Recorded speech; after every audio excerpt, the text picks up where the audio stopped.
Good evening, folks. I'd like to call the meeting to order. This is a regular council meeting of the Region of Queens Municipality this Tuesday, April 22nd. Call the meeting to order at 6 o'clock.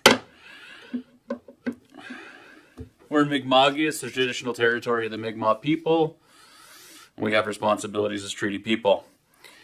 No regrets today. Yes, we have received regrets from Councillor Carver.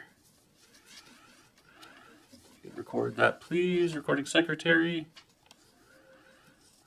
Look for approval of the agenda. Any changes or additions to the agenda circulated, council? Hearing none, I'll look for a motion to approve the agenda as circulated. Deputy Mayor Charlton, seconded by Councillor Jenkins. All those in favor? Carried. Any conflicts of interest this evening? In reviewing the business items, is there any conflicts of interest, any members of the council to declare at this time? Hearing none, I'll move forward.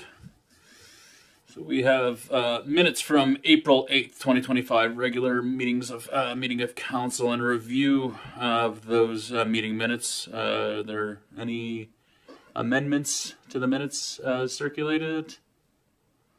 Any amendments, council? Hearing none, I'll look for a motion to approve the minutes as circulated. Moved by Councillor Fancy, seconded by Councillor Merrill. All those in favor? Carried. This brings us to public comments. Certainly value and welcome the participation of any member of the public to address council. Please limit your comments to 5 minutes. If you are interested in addressing council, please keep your comments respectful and address them to me as the mayor and the chair of this meeting. If you do want to address council, you just have to approach the podium, hit the gray button, and this light will illuminate on the microphone, and you're ready to go. Bear in mind that this meeting is a public meeting. It is being live streamed on Facebook and YouTube. These microphones are quite sensitive, so conduct yourselves accordingly. Is there anyone who would like to speak to council today from the public?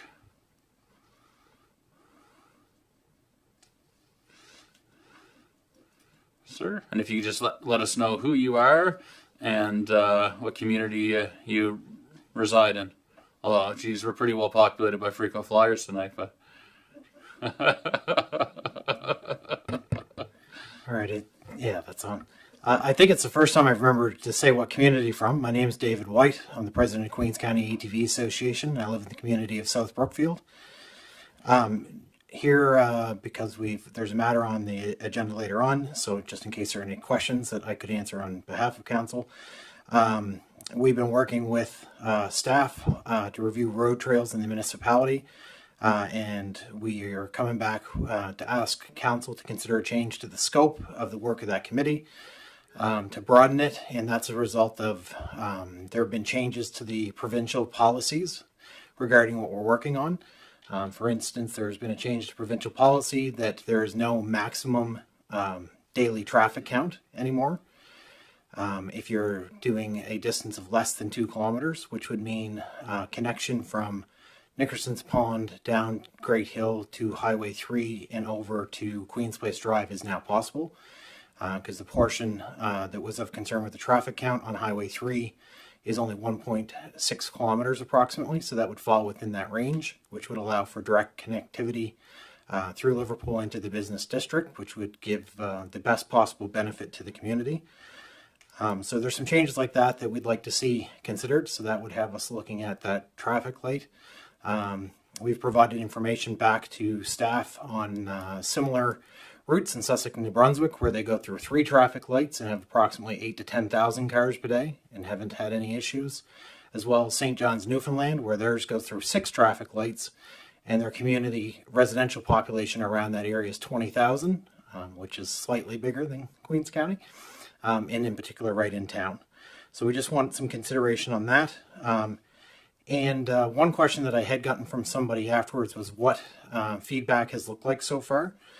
We actually have done surveys in 3 different districts at this point. So of those respondent, we've been to all the houses on any road trails that we've proposed so far, at least twice, many times 3 and 4 times. When we canvassed Beach Hill, we were at 88% in favor from those who responded and gave an opinion, 100% on Lobel Road, which also included a public meeting, 100% on Riverhead Road and Highway 3 at Broad River, 91% from Nickerson's Pond down through Brooklyn. And those surveys have taken in over 160 residents that live directly on the routes that we're talking about. So that's not like we asked 160 members of our ATV club. Those are the people who live on the routes of the proposed trails. So just to give you an idea of what the feedback that we're seeing looks like at this point. Any specific questions for Mr. White? This is not opportunity to debate the motion that's part of the business item, but any technical questions, specific questions for Dave while we have him here? Council? Okay. Thank you, sir. Thank you.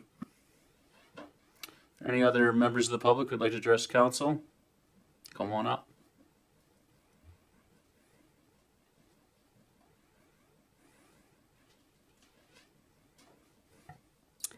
Good evening, Mr. Mayor, councillors, ladies and gentlemen. Robin Anthony, Brooklyn. I'm here this evening to discuss the Region's Policy 23 that governs the administration of area rate taxes. I've noticed that the Region's Policy 23 draws on HRM's area rate policy, but there are three key differences that I'd like to address because I really believe that they address the municipality's obligations under their Municipal Government Act. Firstly, in HRM, an area rate is only awarded if 50% plus one of the properties contained within the catchment area agree to the tax by returning a mail-in ballot. The area rate is then only applicable for a specified period of time. Requiring the majority of properties in a catchment area to support the area rate gives the tax legitimacy. Once an area rate is established, the community group administering it must submit a business plan and a detailed budget annually for assessment by HRM staff. Based on that assessment, council may vote to award the area rate for the coming year or reject the request. If the request is denied, a process exists to disperse any surplus tax money the group holds. This provides accountability back to the ratepayers. Thirdly, community groups awarded area tax funding must hold all of their meetings in public and make the minutes of those meetings available to ratepayers.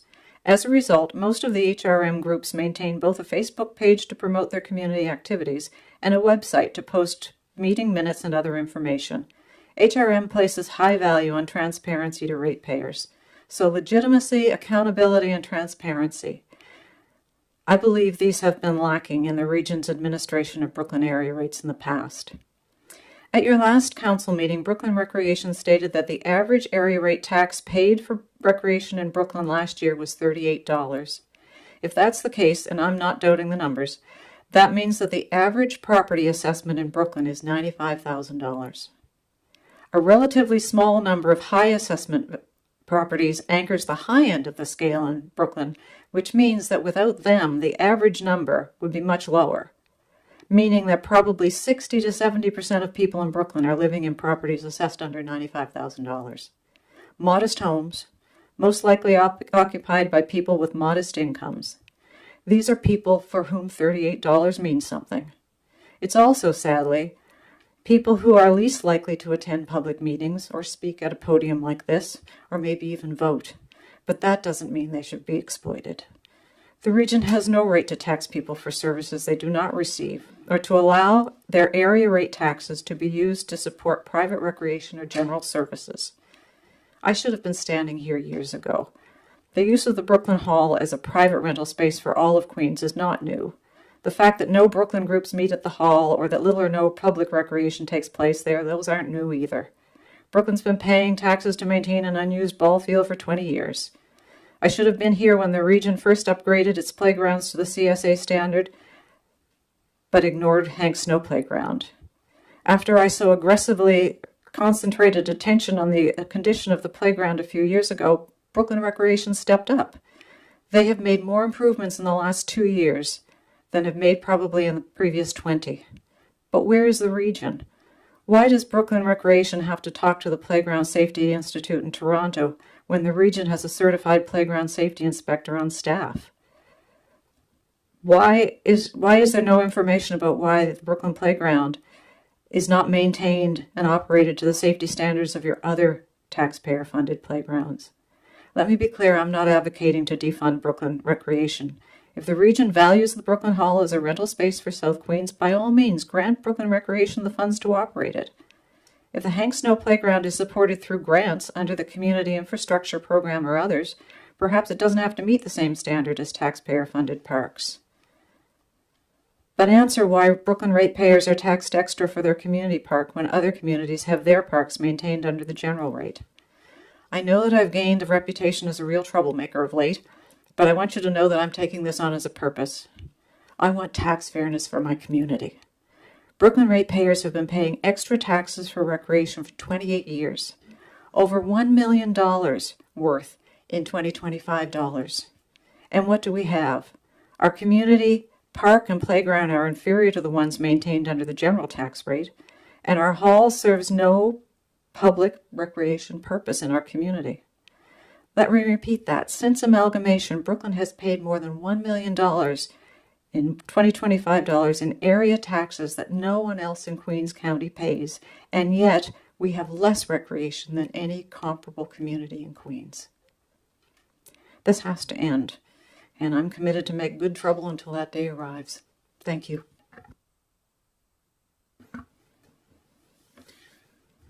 Thanks, Miss Anthony. I appreciate your making of good trouble. We are exploring and reflecting as an organization on how best to handle the situation. Thank you. Go ahead, sir. Hi, I'm Donald Ullman. I'm from Brooklyn. The area rate and stuff went on at Brooklyn when we did away with the village. We used to get the taxes as we were a village, and it was done away with. And the area rate we get now is to keep the cemetery going, which is a village cemetery. The playground is up to safety standards according to the safety that was brought in. When the playground equipment was put in, it was safety then. It was safe to use, and they say it's still safe to use. If we put new equipment in, yes, it will have to be changes made. But as far as I'm concerned with the area rate and stuff, leave it be. We had meetings on it. They had, the other year, Vicky was there, some of them were there. We had to pay extra money to have these meetings because someone brought it up that it should be done. And as far as I'm concerned, it was a waste of money for Brooklyn and everything, because everyone that was there voted yes, they want the area rate. Thank you. That's all I have to say. Thank you, sir. Is there any other member of the public who would like to address council this evening? Any other members? One last time, any other members of the public want to address council? Okay, that concludes public comments. Thank you to all of you who've spoken to council today. We have under 6.0 a couple delegations and presentations this evening. I'll invite up Brian Hatt, the past president of Queens Rails to Trails Association. Sure. Steve will help you with the technology stuff there. Brian?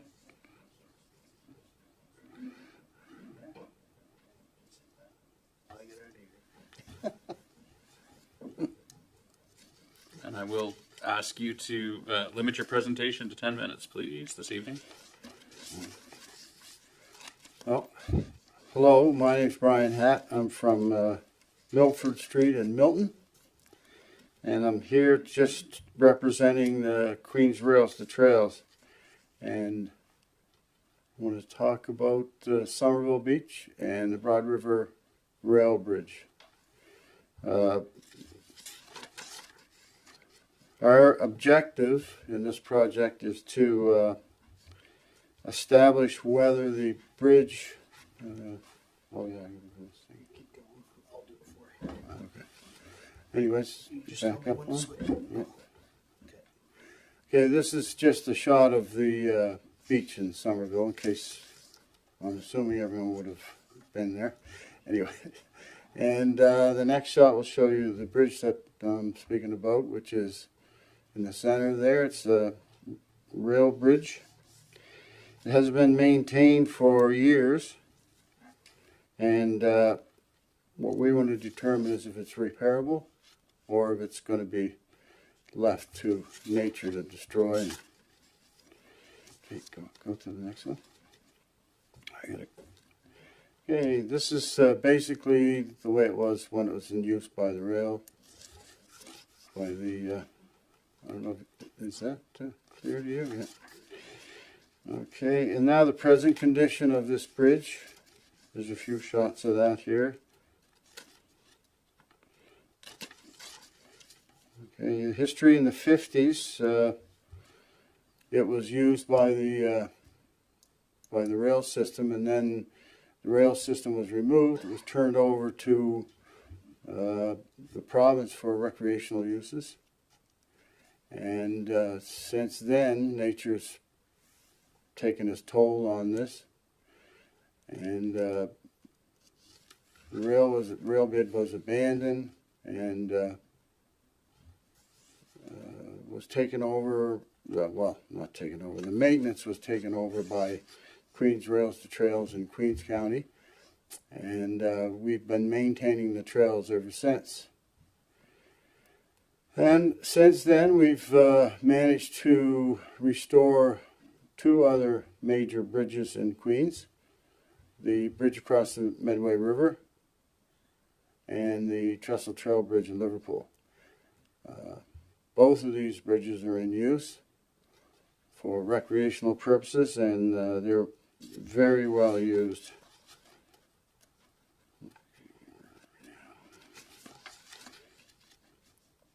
And they've become very important parts of our community, and they promote exercise, and most citizens enjoy the use of them, both. And visitors alike, they come to visit and enjoy these bridges. The Broad River Bridge, the one I'm talking about now, is a wooden structure, and it was used widely over the years, and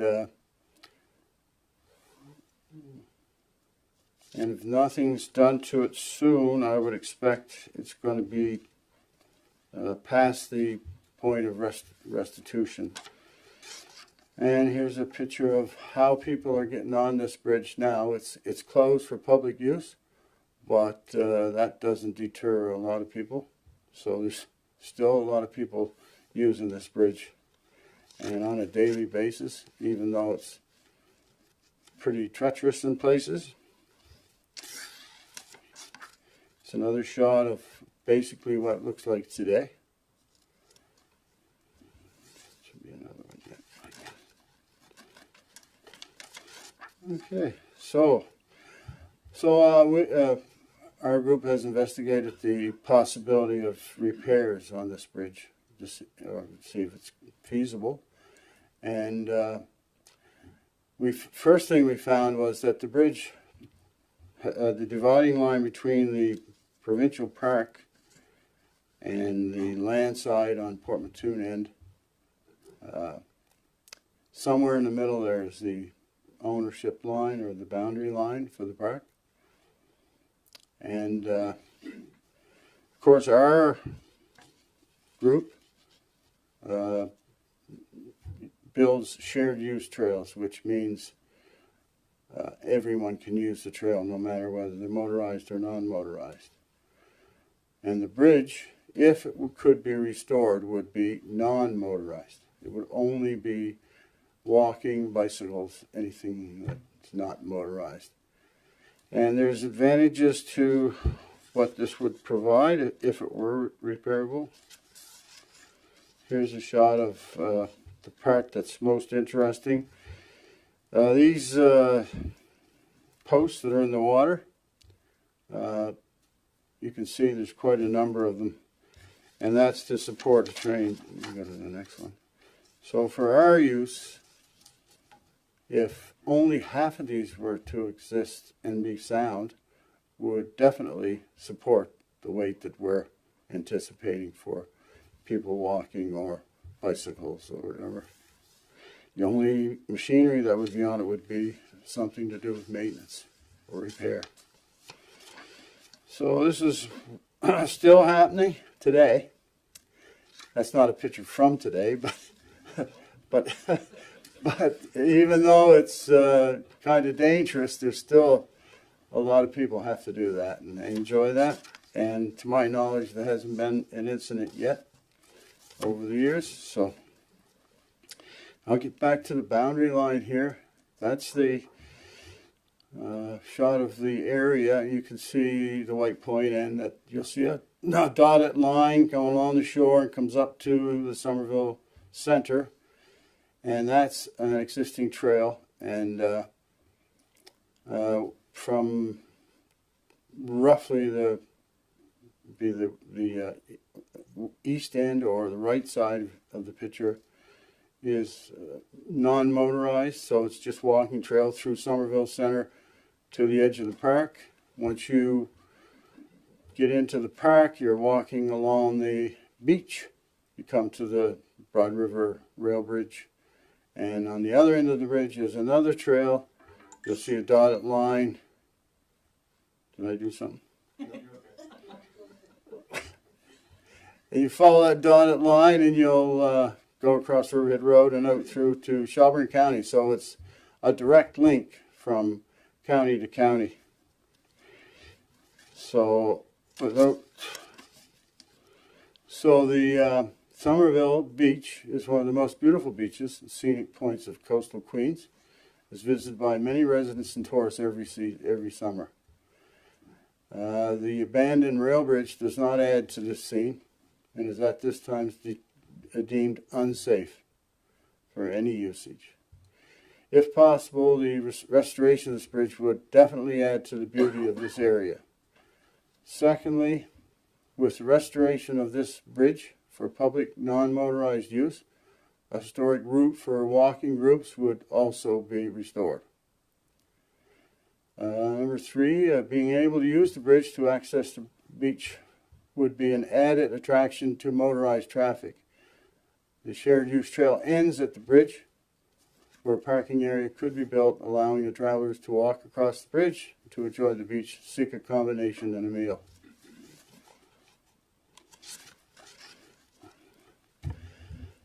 The bridge restoration will provide a continuous trail experience for hikers, bicyclists, non-motorized trail users from Queens County, through Queens County. It's restored as an example. If restored as an example, bicyclists would be able to come from the Bridgewater area into Liverpool, continue out of Liverpool towards Somerville Beach, through the park, in Somerville, and on to Shelburne without having to travel on a road highway. This is the last remaining large rail bridge required to connect a recreational trail from Lunenburg County to Shelburne County. This section of the trail through Queens will be known as part of the western loop of the Trans-Canada Trail. Okay, so what we've done as an association to date, in 2021, we made a decision that we were going to look into this and see if we could maybe come up with some restoration or something. And we wanted to allow public use, provide additional access and entrance to the Somerville Beach Park. So in 2021, I put in a request for an LOA to assess the bridge. In 2022, an LOA was granted by DNR&R to restore the Broad River Rail Bridge to non-motorized public use. In 2023, 2024, I put together an RFP and sent it to 5 engineering firms. CBCL Halifax was selected to do the assessment if we got to that point. And then 2024, a funding grant from CCTH or HT, whichever way you want it, was submitted, and we received a positive reply, and we decided not to take advantage of that, and advised them of that, so we would wait until this year and reapply. Okay, the western loop of the Trans-Canada Trail will provide travelers a route from Halifax along the south shore to Yarmouth, along the French shore, through the valley and back to Halifax and vice versa. With the RQM support to start, is our intention to seek provincial support and also private funding to conduct an engineering assessment, which in turn would provide the data required for future plans. So the assessment would provide an estimate on what it would take to restore the bridge, what it would cost to replace the bridge, and then we could go on from there and make a decision with that data. So at this time, requesting financial support from RQM to conduct an engineering assessment, which in turn will provide the financial information we need to decide our future direction in this regard. The engineering assessment would be conducted by CBCL at a cost of $34,410 plus $68.69 if divers are required to study the part of the bridge that's in the water. The tidal information and the above water condition of the bridge would dictate whether they need divers or not. So, project management $6,000. Total cost would be $47,279. Okay. So what we're looking for is RQM provide $15,000. We're approaching the CCTH provincial $20,000. We're going to seek private funding for $13,000 for a total of $48,000. At this time, I respectfully request your support to save a Queens County treasure from disappearing forever. This will turn an eyesore into an asset. Thank you for your favorable consideration. I can answer any questions, hopefully. Thank you, Mr. Hatt. Great presentation. Lots of memories on that bridge. It's a history. It's interesting to see it with a train on it. I may or may not have jumped off that bridge. Council, any questions for Mr. Hatt? Councilor Fancy?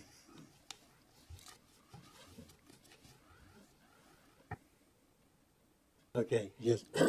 Yeah, so Brian, when you look at this, just look at it from the other direction. If that bridge would be torn down, who would have to tear it down and at what cost? So it's just trying to put the shoe on the other foot if it had to be taken down, because it is a safety hazard, basically, as it is, isn't it? That'd be a provincial problem. They own it. They give us permission to assess it, and they add it to restore.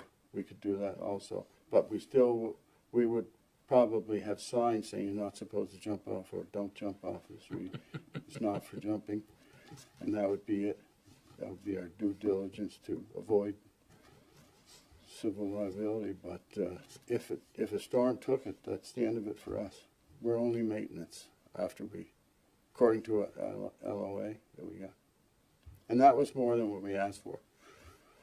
We only wanted to assess it, and they said, you can have it, maintain it as a trail, part of your trail. And so we accepted that, but if we find that it's not feasible or financially feasible to repair it, then we're done. We're going to return our LOA and say we can't afford that. Any other questions, Council? I'm wondering the $6,000 for project management. Where'd you get that figure? Well, for assistance with CCTH applications for permits, because it's over water, all that stuff to help with those. Okay. That may be too much. May not be enough, I don't know. But any other questions?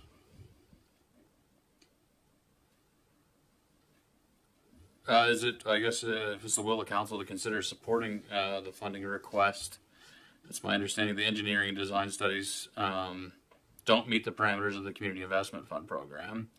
And so it would have to be a specific line item for us to entertain. I'm not sure if there's a member of the council who wants to explore this as a motion or push it forward for consideration during budget deliberations, or what's the will of council? Deputy Mayor Charlton?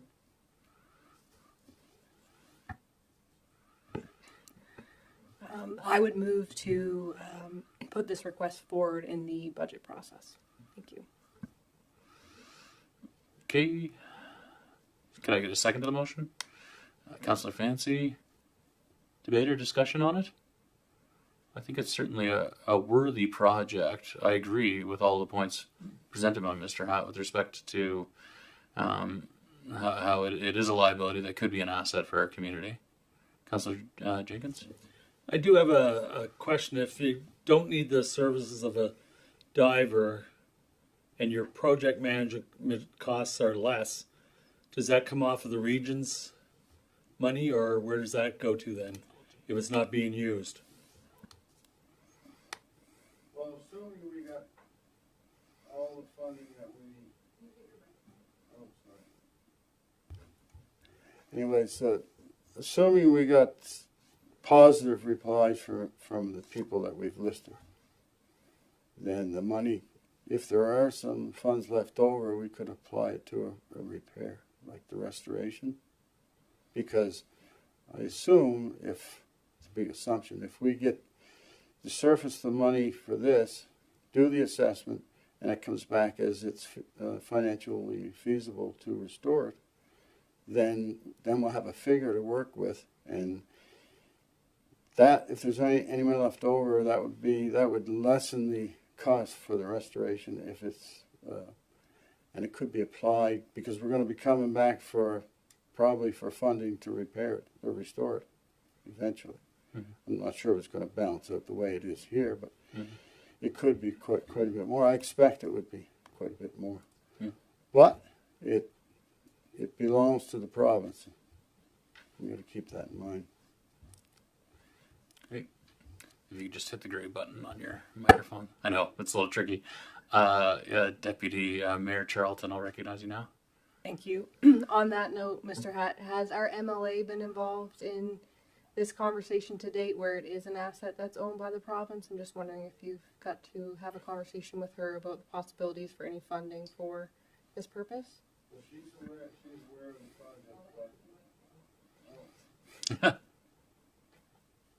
project, but she's aware of our project, and I would expect if we fail at this level, then we may not have to go any further. This is probably our first point of contact. Sure. To see how it's received, because we're the ones that are going to gain from this. It's going to cost us money, but we're going to gain because it's a very popular spot and one of the attractions in coastal Queens. So that's, well, at least that's the way we look at it. So. But this is going to set the course for us, because we're going to know how much it will cost, if it's feasible to do it, or should we just leave it go. And that's part of the RFP, is to find out how much it's going to cost. Is it worth going after it, or leave it go now? Okay, sorry, if you could just hit your button again. So the motion on the floor is to consider the funding request during the budget deliberation process. Is there any further debate or discussion? Councillor Jenkins, do you want to get in there? Has the 20,000 provincial you want, has that been received, or has that been even applied for? We applied for it last year. We got 8,000 last year, and we decided, without approaching everyone here and other places, other private people, that it wasn't enough. So we decided we won't take advantage of that. We'll wait and see what everyone else has to say about it, and we'll go from there. We still may not get what we need, but we're going to try. Councillor Fancy? The one thing that sets you apart, your group and others, is that you've got a track record. That you've have done what you said you were going to do. Sometimes it's hard when groups come and you don't know what they want or don't want, but we know that you've already proven that you can do these things.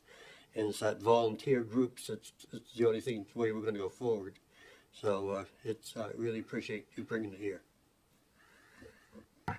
Thank you. Any further debate or discussion before I ask the question? So all those in favor? Sorry, let's do it again. All those in favor? Carried. Thank you, Mr. Hutt.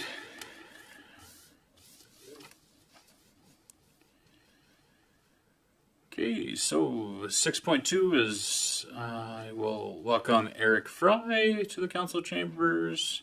Eric's requested time to come today to discuss a proposal to develop apartments on Main Street in Liverpool. Welcome, Eric. Thank you very much. Appreciate the time, everyone. While we get things set up, just by way of intro, so my name is Eric Fry. My wife and I bought a cottage 10 years ago, not far from the Trestle Bridge, right on Broad River. Fell in love with the place. I may have also jumped off the bridge.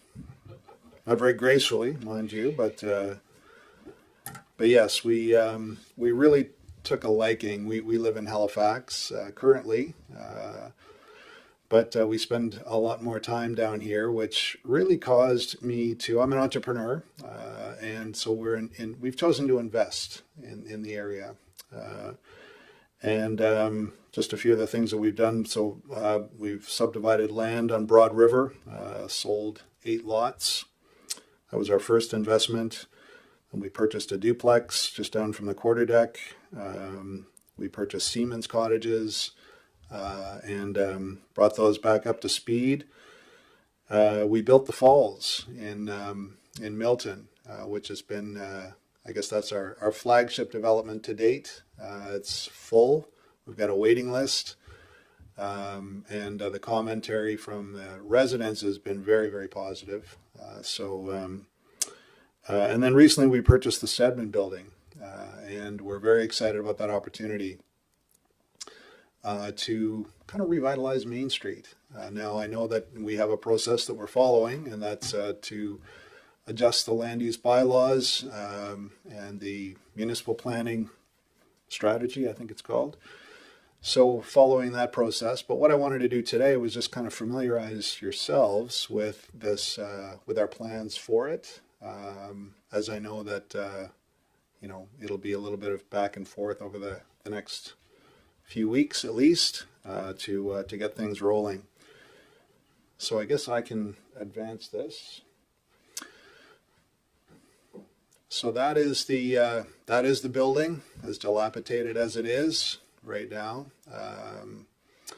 So it fronts Main Street, of course, goes all the way to Water Street, and then obviously Market Street and Gorham Street.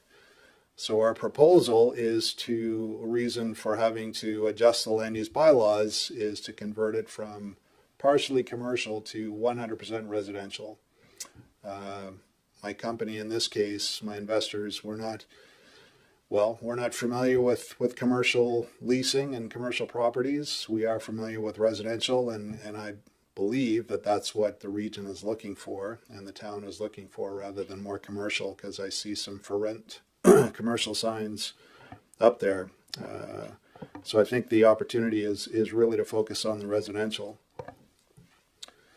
So this is a really busy slide, and but this just kind of gives you a sense of what we're looking at doing. So 2 levels. So we'll start with the bottom area there. So parking spaces internally in the building for everyone, plus 18 storage rental lockers or units. that would be rentable, not to the public, but to the tenants themselves. 4 units on the bottom facing Water Street. And then the top level would be another 12 units. So there'd be a combination of 1-bedroom and 2-bedroom units, all with either windows or skylights. So there would be lots of natural light kind of coming in.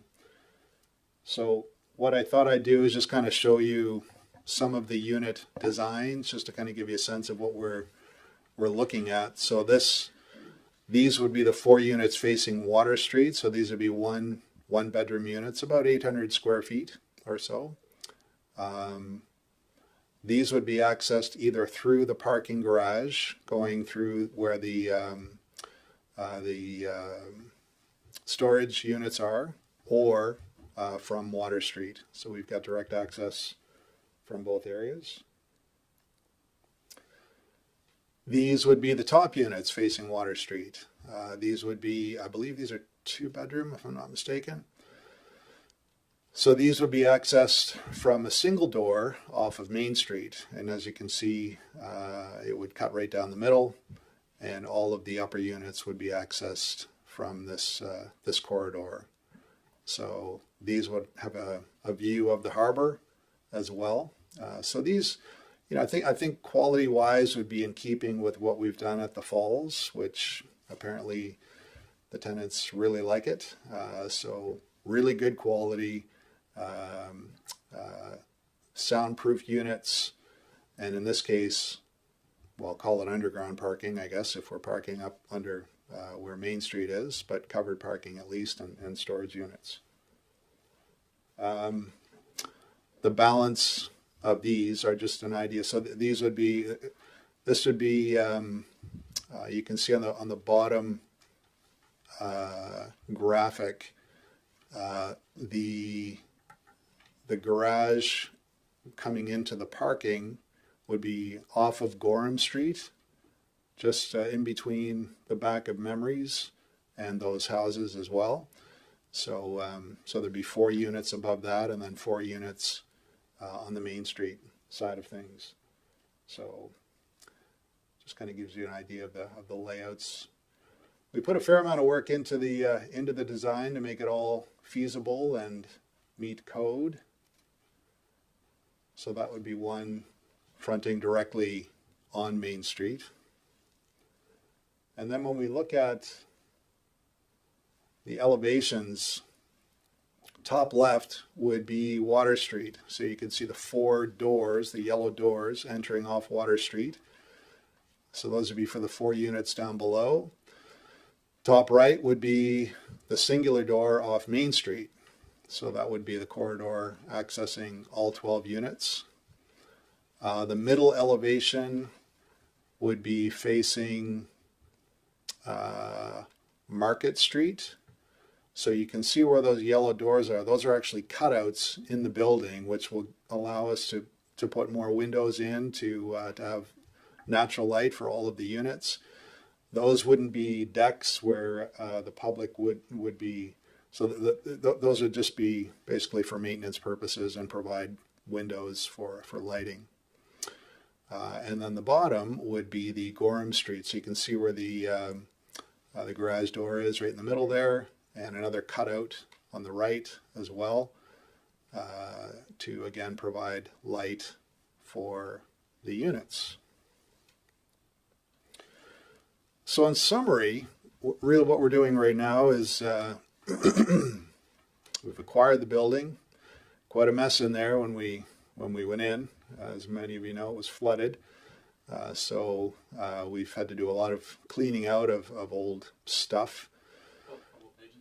A couple, yeah. We've kicked them out though, so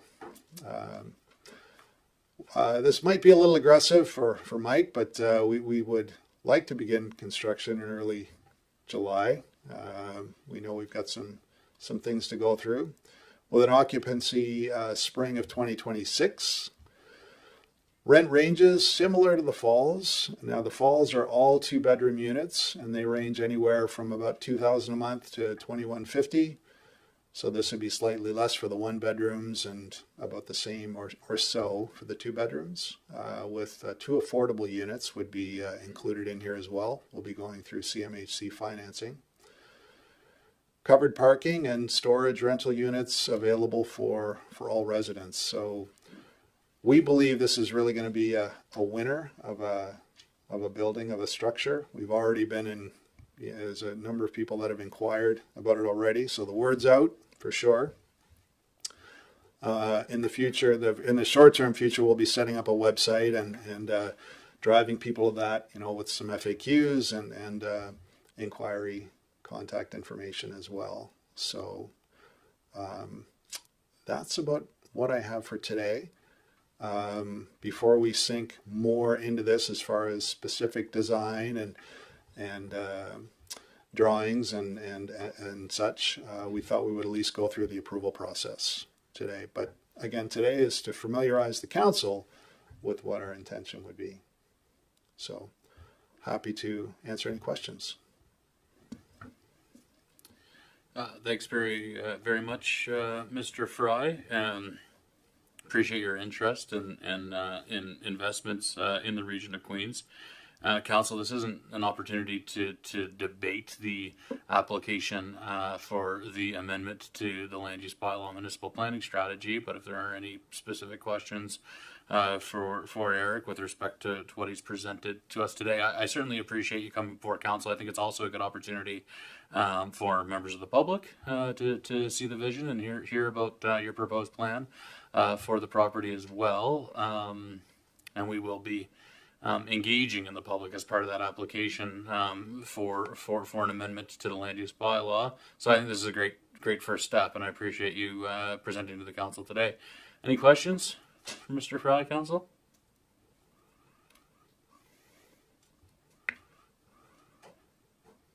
Go ahead, Councillor Fancy.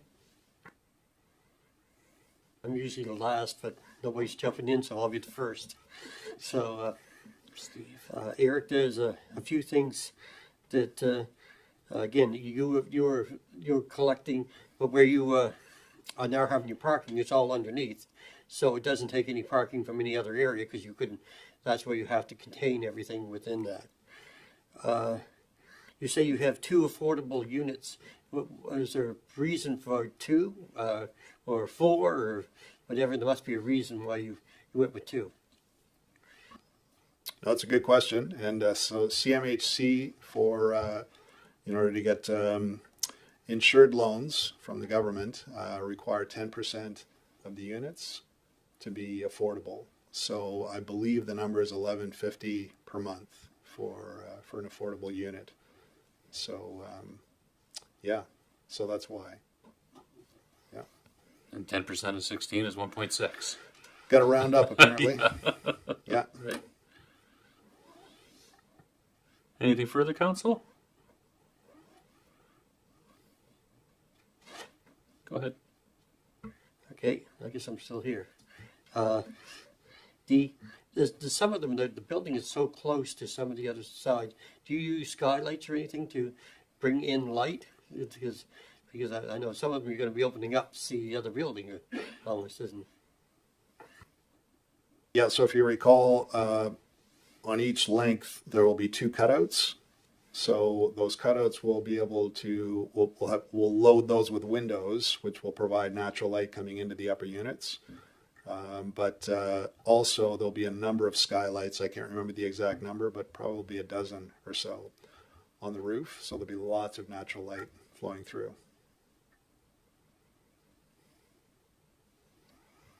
Okay. Thanks very much, Eric. Appreciate you coming before council today.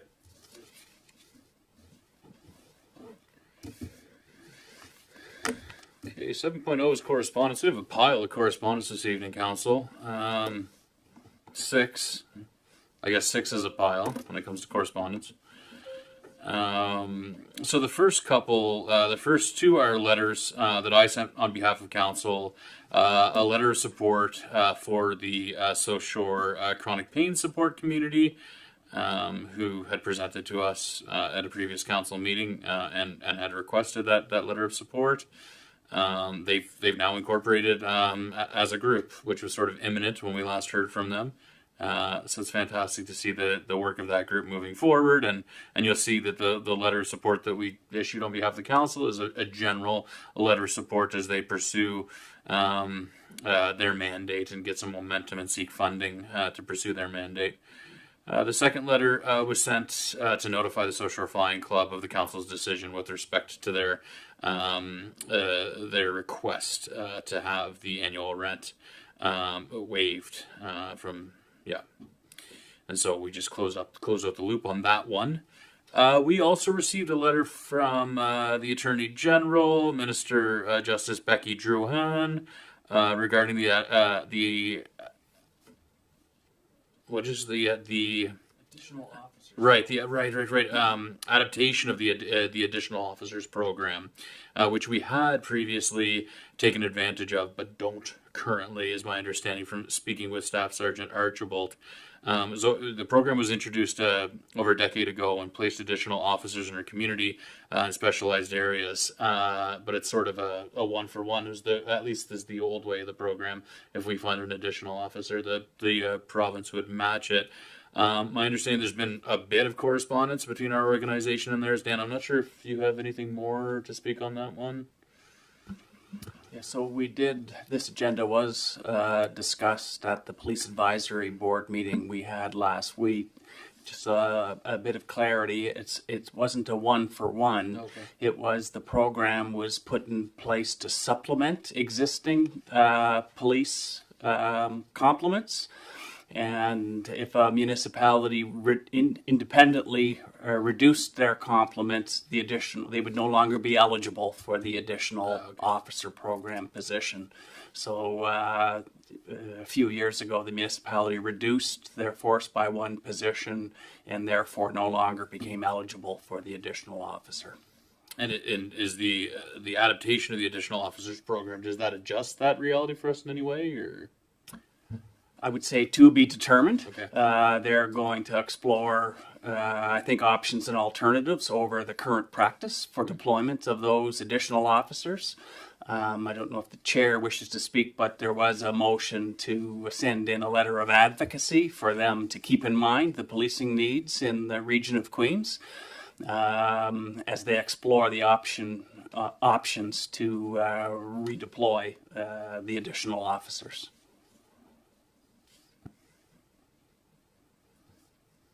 Okay.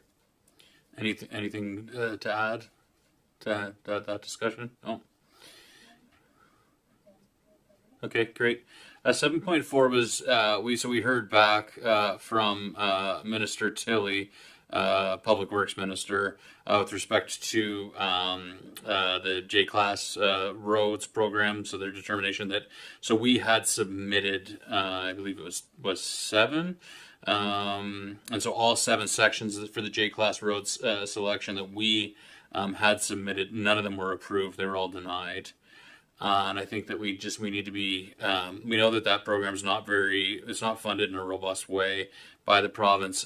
So we need to be aware and make note of the J-Class roads that are priorities for us for cost sharing. Those J-Class roads are not in town, but of an urban character. Around the municipality, and so being really, I think, deliberate and strategic about which are the really, really important sections that we want to advocate for a couple hundred feet or meters, or depending on what the province will go with, to I think increase the odds of getting provincial monies associated with repairing some of the J-Class roads. Councillor Fancy? I don't really see their logic in what they're doing, because we went from trying to take a full road to taking just sections. Yeah. And these are all just sections, each one of them. Yeah.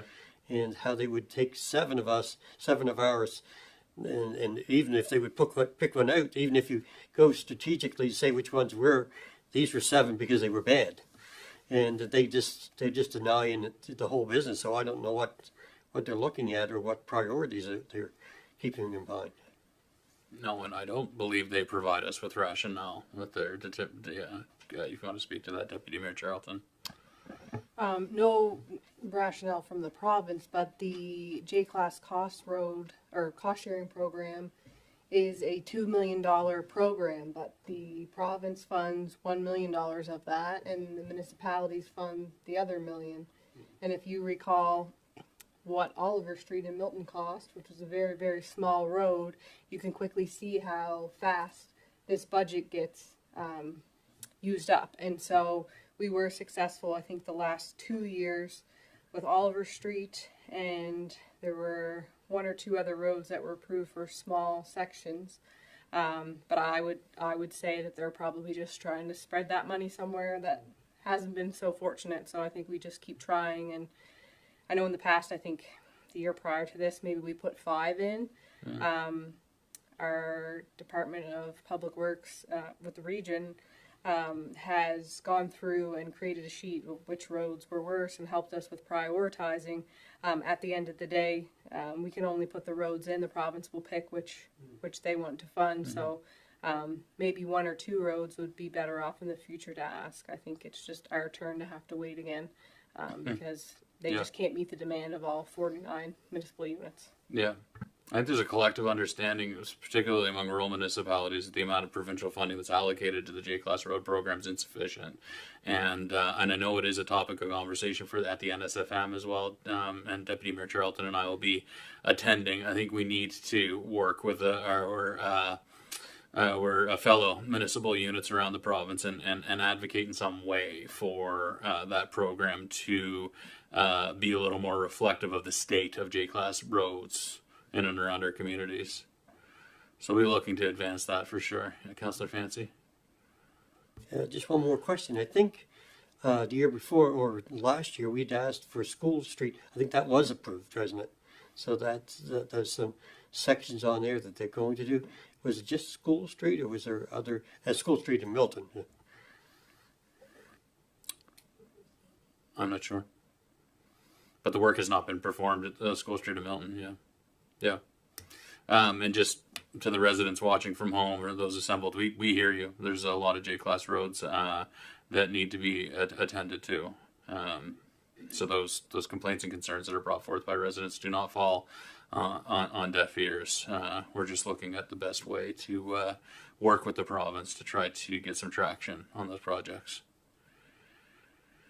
7.5 was the correspondence with respect to that came from the Liverpool Tennis and Pickleball Club, who operate their club on Park Street on what is municipally owned land. A letter was received from the president of the Liverpool Tennis and Pickleball Club asking for information about the ownership and history of the land and the clubhouse. So the clubhouse sits on sort of an adjacent parcel of land and always has, apparently. And so I had passed that along to staff. Dan, do you have a little bit of an update on where we are with respect to that correspondence, or? Yeah, we do, and the intention is to provide a briefing to council in closed session at the end of this. Okay. At the end of the open session tonight. Okay, great. Because it is a property matter, and I think we obtained legal advice, so it'd be appropriate to deal with in closed session. Thanks. And then lastly, 7.6 was a letter of thanks that we received from the Kiwanis Club, who've been operating the canteen at the Queen's Place and Maris Center. They raised $5,000, which will support the community. And they shared the canteen with other groups who were interested in sharing in the fundraising. It's great to hear the positive feedback. It's certainly it's great to have at least some canteen services available during the highest kind of traffic times with games and whatnot. I know the U18 team got a lot of community support on the Friday nights, and so it was really nice to see the canteen open during those events. Because I know in the past it had been challenging when we have a lot of the seats filled within the rink and nothing available at the canteen. So I certainly appreciate the partnership that we've had with the Kiwanis Club with respect to the canteen. Anything, any comments, questions, concerns on any of the correspondence, council? Okay, we'll move right along then to committee reports. So Dan did speak to the fact that the Police Advisory Board held a meeting. Councillor Merrill, I'm not sure, is there anything else that you wanted to share that had emerged from that meeting? Okay, please take it away.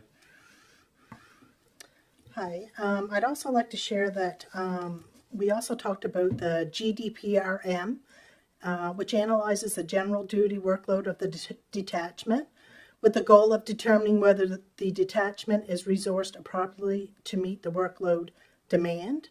It's one of the many tools that the RCMP uses. Queens is slated to have an assessment completed in the next year. It's unclear when the last assessment has been done. Queens County is the only area without a dedicated street crime enforcement unit. This unit was removed by a previous mayor and council several years ago due to budget cuts, and it was not reinstated. We also had discussed, we did an update on the speed radar program. At the last council meeting, a motion was passed to redeploy speed cameras throughout the municipality and to continue to do so on a continuous basis. Sergeant Archibald also noted that he read a news article that the province is looking at getting a Traffic Safety Act and abolishing the Motor Vehicle Act, which would, a question was raised whether the RCMP could ticket registered owners. Archibald noted that the RCMP could enforce regulations easier by ticketing the registered owners if the act was updated.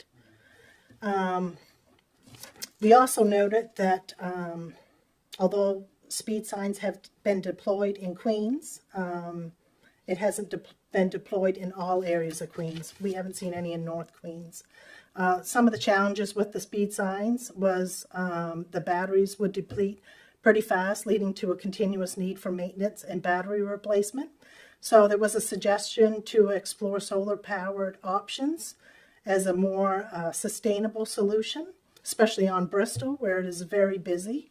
And we also thought it might be a good location for a permanent speed sign as well. We had a little bit of correspondence. We had a letter from Attorney General and Minister of Justice. That's regarding a ministerial appointment. We also had the correspondence about the additional officer program, which Dan spoke on.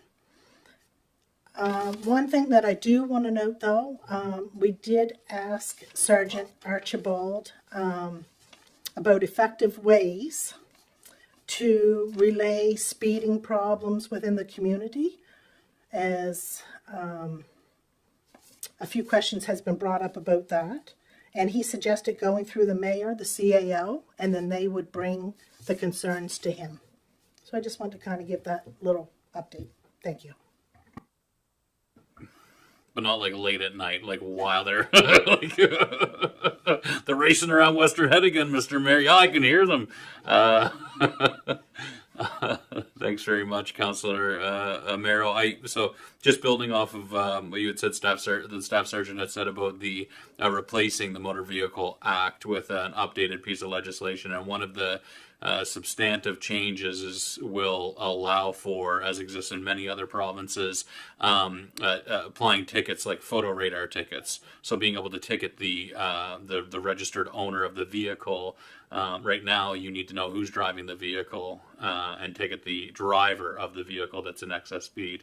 This legislation would change it so that you could actually ticket the registered owner to the vehicle, as exists in many places. And I know, and that's a consideration if we're envisioning in a future state investing in more photo radar like signs and whatnot, of the potential of building in actual enforcement mechanisms. So being able to deploy photo radar enforcement mechanisms where we see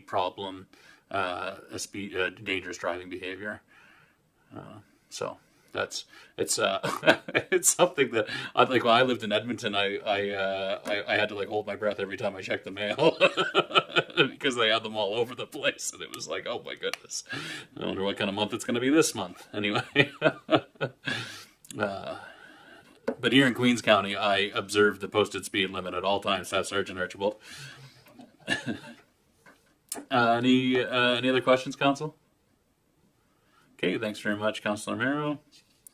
On to unfinished business, the Fort Point winter maintenance. So in January, we requested a staff report with recommendations about the projected costs of winter maintenance, the Fort Point Lighthouse Park. This was in response to some resident concerns or requests to have snow removal at the Fort Point Lighthouse Park throughout the winter. Director Grant, would you like to provide us with some further information on that? Sure. So as you'll see in the report, just some quick facts. There's roughly 21.4 kilometers of sidewalks in Queens, with a little over 20 of those in South Queens. The walkway at Fort Point is roughly 165 meters long, so it's not a substantial size. However, due to the construction of it, there is factors to be aware of that.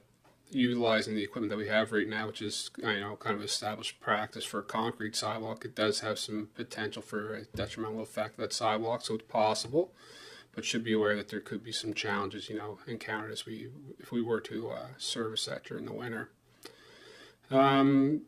So we did propose, an estimate could be $8,000 to $10,000 for snow removal and ice control of that area, and provide 3 options for council to consider. First option being no winter snow ice control.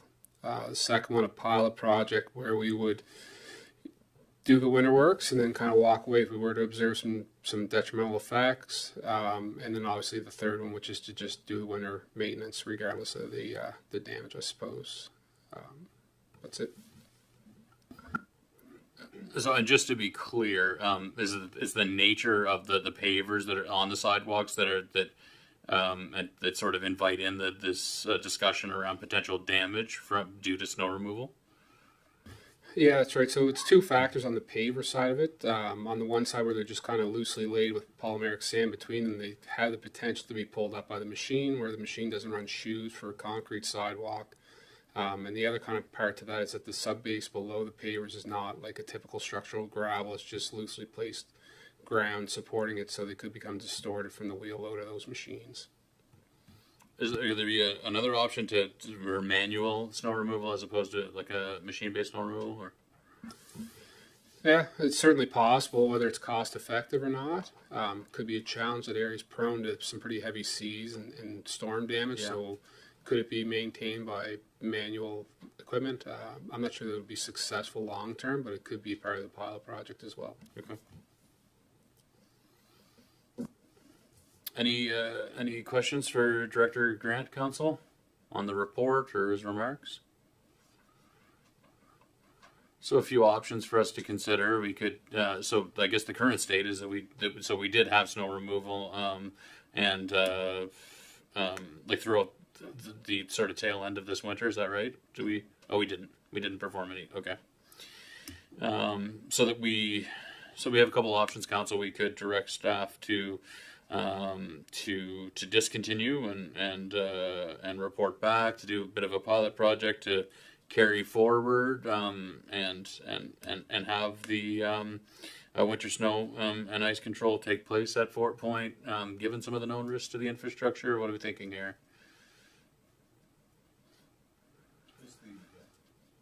Adam, is the pavers or what's underneath them, are they like ancient, old, or are we screwing around with some heritage items there? Or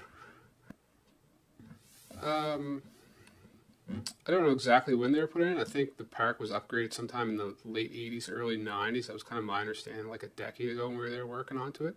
So they're not by any means, I wouldn't say they're ancient, but there's certainly a significant value to that nature of that park.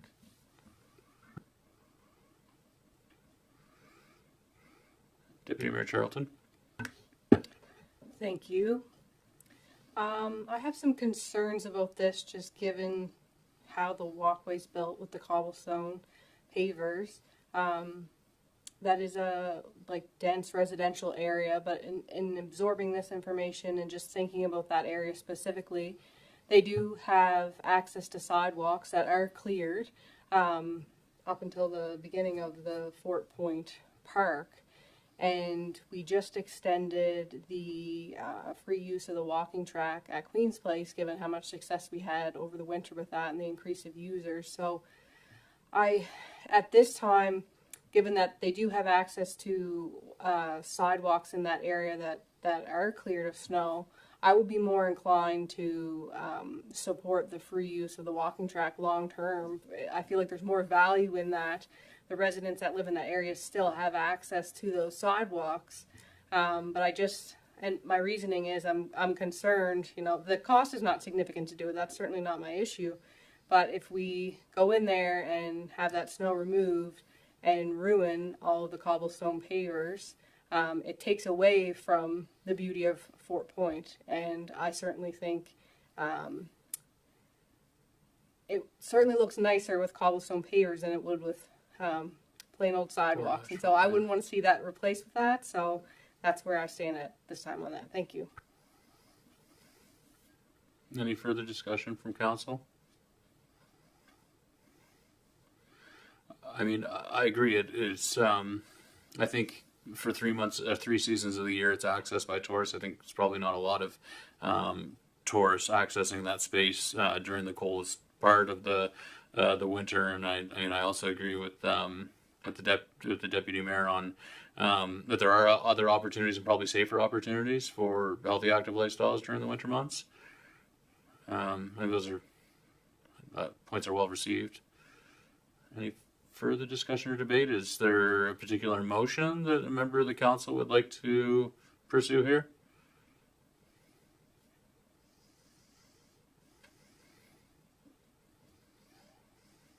Can we refer the motion to September? Is that possible? You want to table it? Yes. Is there a second to table it?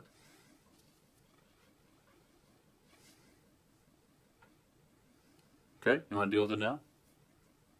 Okay, is there a motion? Is there a member of the council who would like to move? Okay, so we have a couple options here to kind of do it as a pilot project, 25-26, see what happens. Do it in 25-26, or decide not to pursue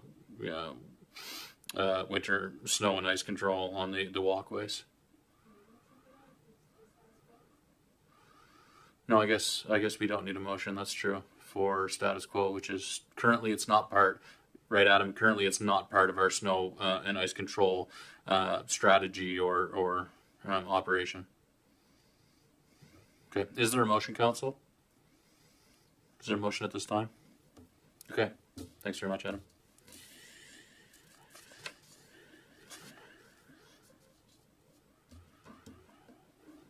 On to new business. So, resolution for pre-approval for the debenture insurance subject to interest rate for Weir Lane. I believe. Okay. Director Vino. Yeah. You want to handle that one, Dan? I will. Thank you, sir. Yeah, Joanne asked me to tackle this. This was the only item on the agenda for her this evening. So, council, the process in order to be authorized to borrow money includes review by the Department of Municipal Affairs and approval by the minister. The purpose of that review is to ensure primarily that the municipality has the financial capacity to meet its future debt obligations. So these are legislative requirements to have approved temporary borrowing resolutions and approval for debenture issuance. In January of this year, you approved the temporary borrowing resolution for the project that is to be financed. The next step is to approve the documents related to the debenture issuance that will authorize the Municipal Finance Corporation to include that in the borrowing for all the borrowing requirements of the municipalities this spring. So it is an obligation. The debenture amount requested is $280,000. Joanne, the Director of Finance, noted that there was a slight overage on that project of $28,000, and the proposal is to continue to borrow the $280,000 and to finance the remainder from the accumulated surplus. Happy to answer any questions if you have any. So the motion today would just be for the $28,000 overage, I believe. No, the council also has to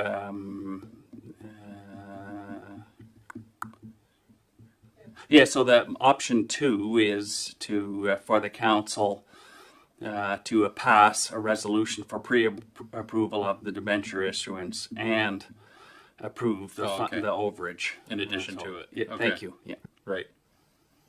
Yeah, so there's the motion that the Region of Queens Municipality passed the resolution for pre-approval of the debenture issuance subject to interest rate as attached to the report and approve funding the project overage of $28,000 from the accumulated surplus. Moved by Deputy Mayor Charlton. Can I get a second to the motion? Seconded by Councillor Fancy. Any debate or discussion on the motion? All those in favor? Carried. So,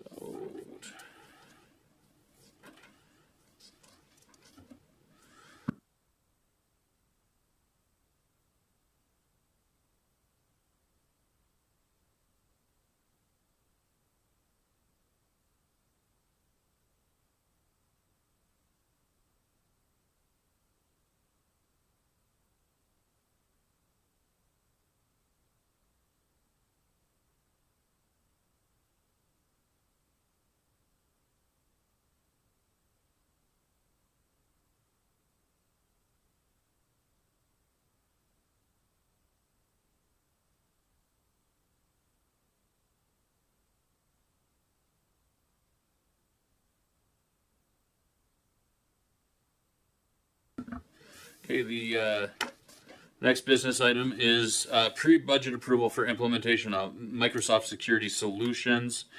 So this is a pre-budget request. It's a new item for consideration for the 25-26 budget, which we've not yet approved. The approval of discretionary funds approved a few weeks ago was the normal operating fund, but this specific request falls outside of those parameters, and to implement it requires pre-budget approval. Steve, do you want to speak to it, please? Yes, thank you. This is timely, so the organization is transitioning from Fortinet and FortiMail, so that would be our spam email filters, and FortiClient EMS, which is antivirus, vulnerability scanning, malware scanning on the computer itself, to what's called 365 Business Premium. It's a Microsoft tool. This is timely because the 40 mail stuff, software, ends on June the 6th, so I have to have the new solution implemented by then. The upfront cost for this, because I'm alone, and so I'm looking at another company to do like the heavy lifting for me. It's a Microsoft certified installer, and the cost would be $37,000 upfront. With the other licensing that is billed yearly, it would only be $3,000 more, replacing the FortiMail and the FortiClient EMS. So that's what I'm looking for today. So it's just the 37,000 of the initial cost that would be required as part of this the pre-budget approval, Steve? That's correct, yes. Okay. Yeah. Any questions for Steve from members of the public? Steve Wine is our manager of information technology. Any further questions from council on this item? Okay, I'll look for a motion that the council provide pre-budget approval of $37,000 for the implementation of the Microsoft 365 Business Premium Security Solutions. Moved by Councillor Jenkins, seconded by Councillor Merrill. Any further debate or discussion on the item? Hearing none, all those in favor? Carried. Thanks, Steve. The next item of business is the development agreement discharge. Director McLeod, would you like to give us a brief overview on the request, please? Sure thing. So just a brief background. Back in 2004, Council of the Day entered into a development agreement with the owners of the property at 3888 Highway 3 in Brooklyn. The development agreement allowed for the establishment of a warehouse operation in the existing building on the property. The development agreement served the needs of the property owners up until recently. The current property owner no longer wishes to have the property utilized as a warehouse and has requested a discharge of the agreement. So development agreements are legal documents that are recorded against the title of a property at the Land Registration Office. And they essentially run with the land, no matter who owns the property. So under the Municipal Government Act, the only way to cease to have a development agreement apply to a property is for council to formally discharge that agreement. So the current property owner wishes to have that document formally discharged. There's no other party who would have a legitimate claim with respect to this situation? No, there's not. Thank you, Director McLeod. Any questions? Clarifications? Councillor Wenzel? Help me understand. So the development agreement doesn't necessarily mean they owned the premise. Like the premises were owned by the Wolves, right? And that was a little store. And then they turned it into a warehouse. But the development agreement, does that mean the Wolves no longer own the property when Quinn took it and Nathaniel took it?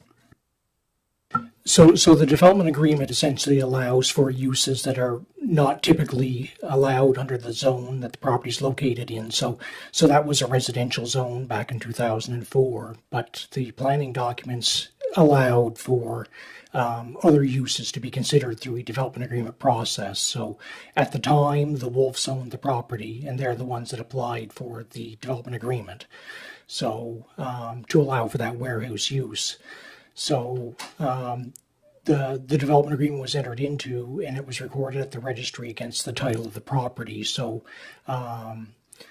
like I say, that runs with the land. So the property changed hands several times over the years, but that development agreement allowing that warehouse use just continued on with the successive owners of the property. So the development agreement was specific to that warehouse use.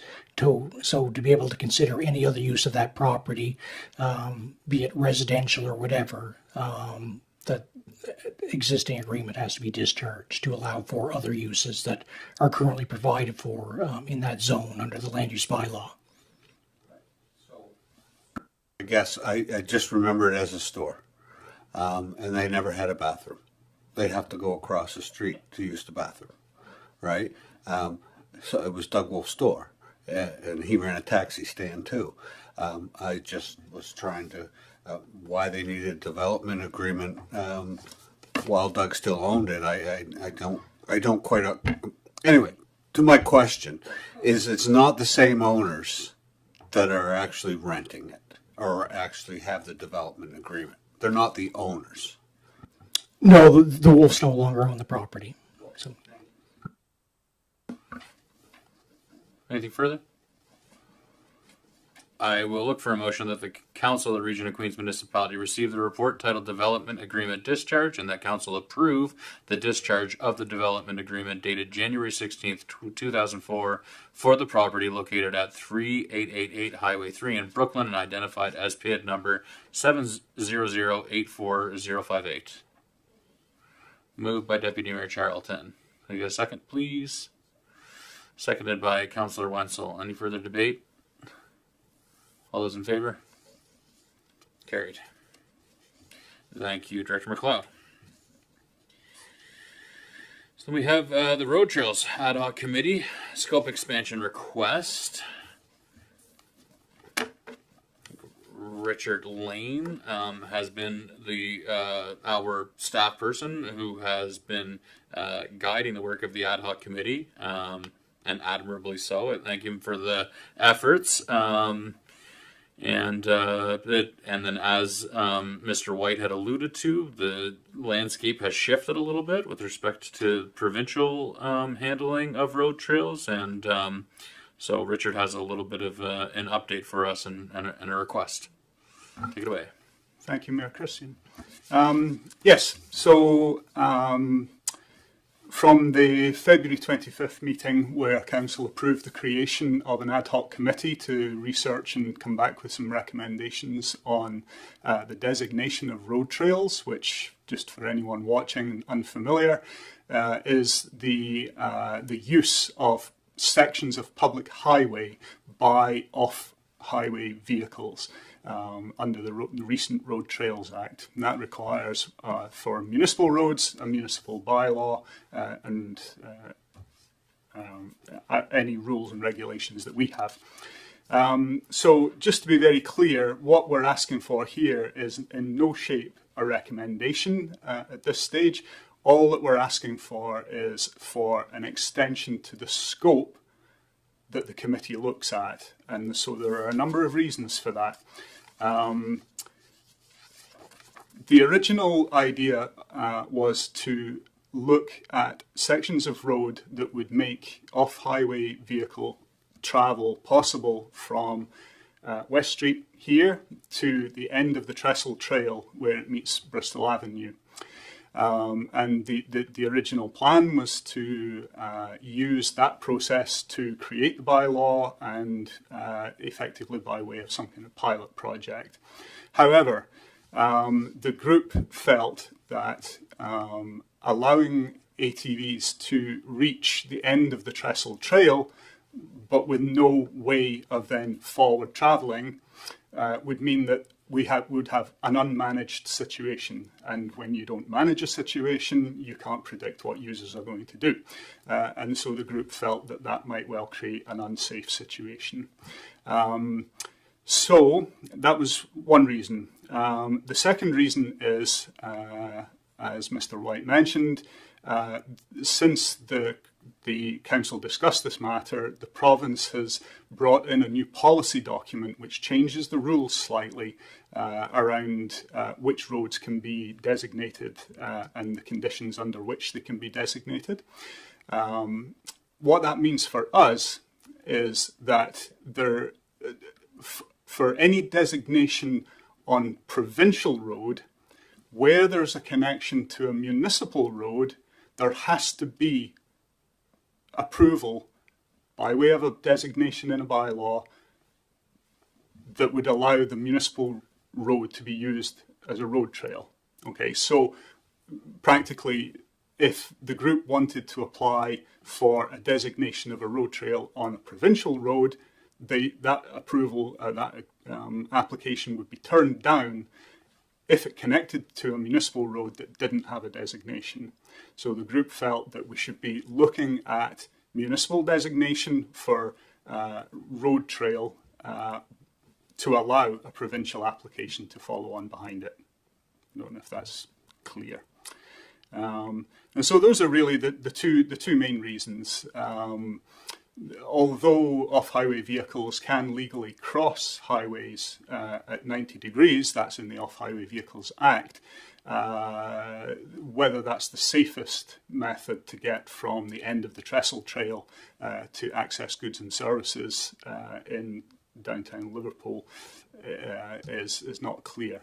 And so that's really what we're asking for at the moment, is to extend the scope of the committee to look at research and come back with recommendations, not just to the end of the Trestle Trail, but to include travelling across or via Bristol Avenue to Hanksnow Drive, a section of Hanksnow Drive to enable access to Great Oak Park, to use the section of Milton Road, which would give access to the Atlantic Superstore, the section of Highway 3 towards Brooklyn, to the end of the Municipal Road section, and Queen's Place Drive and Old Cobbs Barn Road. Now these are just for the purpose of researching and making recommendations, but that would allow travel for ATVs with a provincial designation onwards out through Brooklyn and on towards Bridgewater, as well as accessing shops, services, accommodations and so on in our area. So just to be clear, the whole push by the province with respect to opening up road trails is about trail to service connectivity and trail to trail connectivity. And I know, and so AtVans and the association here in Queens is keen to figure out how we can connect trails that are coming from the east, trails that are coming through from the west, how the off-highway vehicles can have a continuous trail and make their way through to access the services and amenities available in Liverpool, but also for that trail-to-trail connectivity from the east to the west side of town. And previously, it had looked like the province wasn't going to entertain the idea of having any of the off-highway vehicles between Great Hill Road and where town picks up on the 3. Because of the traffic count, but they have since they've clarified that with this new policy framework that they've issued, that it's just there's limitations on the length of a roadway that you can travel, and that this would be appropriate. And so again, just to reiterate what Richard is saying, it doesn't make sense for the ATV Association to pursue and to submit an application to the province with respect to using Great Hill Road and the 3 that's owned by and maintained by the province for as a road trail for ATVs for off-highway highway vehicles, if not before coming to the municipality and exploring if the municipality is willing to entertain and permit the use of the 3 that we own, sort of from the town from the town limits on the west end there, basically where Sandy Cove becomes the town of Liverpool. Therefore, is that a fair characterization of it? Yes, I would say so, exactly. And then the other piece, I think, in discussing this too, is that this doesn't take away from the work of that kind of like phase 1 work of exploring connectivity from here, from the administrative offices down to kind of Irving or Bristol Avenue, that initial chunk that we had carved out, that the work of the committee are still advancing on that. This is additional in terms of pursuing an additional scope Any questions, Council, on this item? Council Fancy? I'd like to also add too is that again, since everything is changing, and it's not now whether we want to let them go down to here or not let them go, they are allowed to go. And so this way, say they can cross the road now. They get a letter now where they can cross over to the superstore on the upper end. So what we want to try to do is make it safe. And that's the big thing. If you're going to have something to happen, you don't want to try to limit it so that they can't get to where they want to go and have to make it unsafe. If they have to go across the superstore and then go down to the parking lot and then try to come back across the road again, we're creating an unsafe environment rather than if they could go down to Hanksnow and go across. So as we pursue these things, we're trying to make, if we're going to have this this roadway go through, that we have it safe for everyone. The other thing too is that when anybody's traveling, one of the biggest things is going to be gas stations, because they got to get back. So if they can't get down to Irving, and if they can't get to any other gas stations, you're creating a spot where somebody will do something they probably shouldn't. So that's, I think, the whole thing. As Mr. White gave some examples here of other places that have 20,000 people in a town, and it's working too. We can be able to see from that this can work. Mm-hmm. It isn't a scary thing. It just has to get used to it. Mm-hmm. So I guess that's when looking for this to say, can we go forward with the scope? I'm for it. Mm-hmm. Yeah, and so the proposed motion with respect to the scope, if I may, is that the Council of Region of Queens Municipality authorizes the Road Trails Ad Hoc Committee to include Bristol Avenue from Hank Snow Drive to the intersection with Milton Road, Hank Snow Drive to Great Oak Park, Milton Road from approximately Civic number 35 to the intersection, Highway 3 towards Brooklyn to the limit of the municipal road jurisdiction, and Queens Place Drive / Old Cobb's Barn Road, when considering making recommendations to the council for designations as road trails. Is there a member of the council, moved by Councillor Amero, seconded by Deputy Mayor Charlton, any further debate or discussion with respect to the motion concerning expansion of the scope that's being considered for recommendations by the ad hoc committee on road trails? Anything further? No debate, no discussion. All those in favor? Carried. Thank you, Richard. The last piece of business in this section of the agenda is on the NPAL agreement renewal. Dan, could you provide some information on that one? I can. I thought I was going to outsmart the acting clerk, but as it turns out, she outsmarted me. I see my name listed as the person who prepared this report. That is not entirely accurate. So I will present the report prepared primarily by the acting clerk. Lesson learned.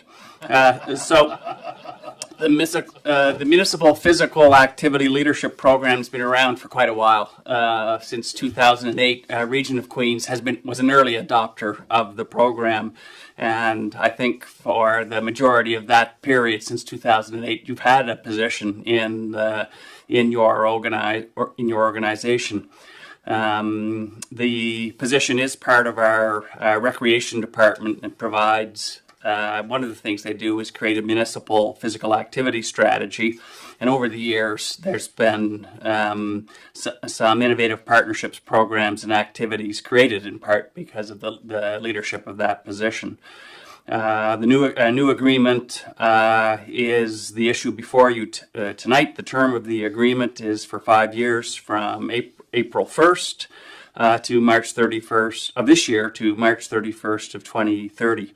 The provincial funding is $30,000 and can be used towards salary, benefits, professional development, and travel of the coordinator. Municipality is responsible for the balance of the salary and other employment-related costs. This position was in our budget last year and is in your budget, your draft budget for 25-26. There is authority to enter into this agreement. So I'd be happy to answer any questions. Proposed motion is there for your consideration. Any questions, Council? It's important. Deputy Mayor Charlton? This is a really important role in our organization. Works with a lot of outside organizations. I know the Queens Community Health Board was really eager to for the region to replace the MPAL because it had been vacant for so long. So I just wanted to highlight that there's a lot of value in this, and I'm really looking forward to what our new MPAL is going to be able to accomplish here in Queens. Thank you. Yes, and Mr. McDonald's already done some really great work. So I'll look for a motion that the Council of the Region of Queens Municipality authorize the mayor and interim CAO to enter into the agreement for the municipal physical activity leadership program with the Nova Scotia Department of Communities, Culture, Tourism, and Heritage on behalf of the municipality. Moved by Deputy Mayor Charlton. Can I get a second to the motion, please? Seconded by Councillor Jenkins. Any debate or discussion on the motion? Any debate, council? All those in favor? Motion carried. I don't have a mayor's report to table this evening, folks. I'll catch us up after we get through budget deliberation. And moving on to business for members of Councillor Amero. Happy Earth Day. Yes, I'd just like to highlight that today is Earth Day, and one of the municipality's initiatives over the years has always been to organize a litter cleanup with prizes and photos. We haven't done that for many years. I know a litter cleanup is being done today in North Queens, and I know Councillor Fancy did one last year in Milton on his own. But I would like to reinstall the roadside cleanup with council and staff and possibly residents.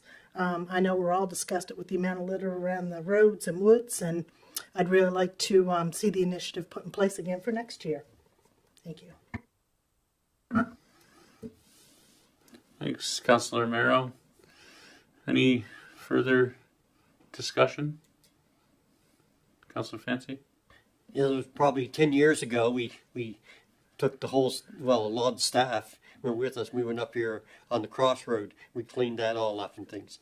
I think it's a great day. It's a great thing for Earth Day, Earth Week, to be able to see, even especially for younger people, learning how to look after our area.